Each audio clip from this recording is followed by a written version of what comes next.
Hello, my name is Khulud Alphabeti and I'm presenting our paper on behalf of my co-authors in Tulip's lab, Nicole Ming and Camille Vanier. Many of us have received a phishing email similar to this. So, phishing is an impersonation of trusted identity for malicious reasons, commonly asking users to click on links.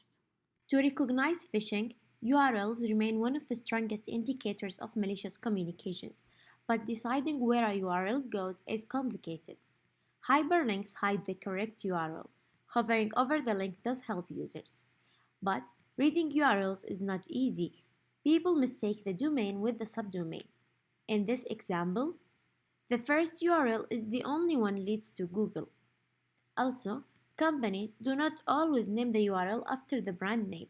They also use defensive domains to protect their users.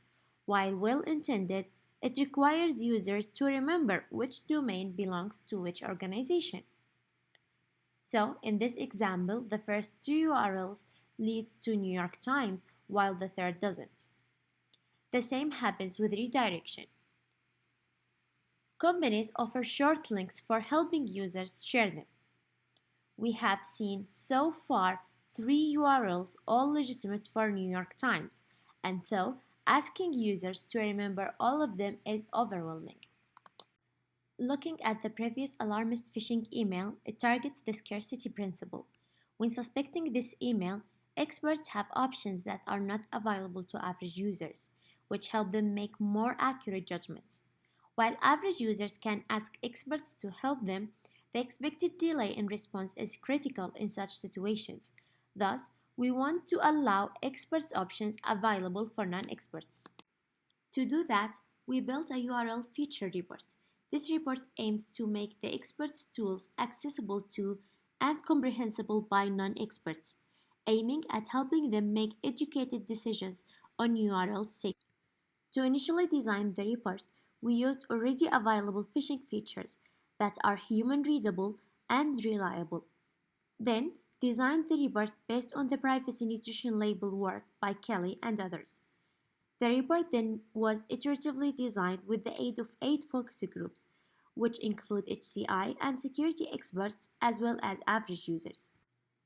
The initial design went through many changes during the focus group sessions until we reached the final design on the last image.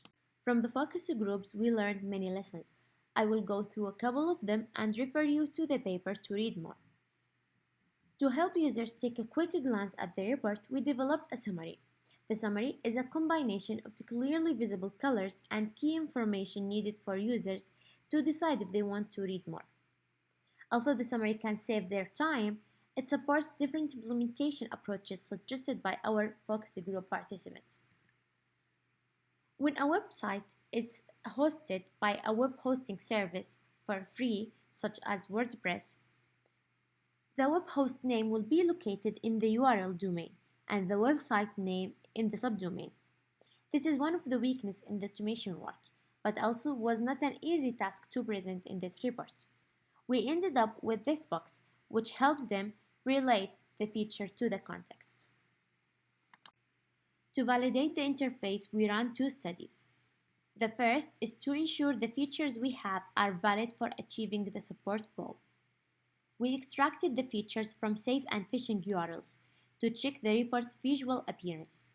We found that tricks are common for phishing URLs but not for safe ones. The frequency of each color in the interface can be used to protect the URL's safety. The second validation is an online study with prolific users, in between subject experiment. When we asked them to judge URLs, the full report condition got better results than the other conditions, which are highlighting the domain and showing a summary of the report. And for the comprehension of the information, our explanation was clear.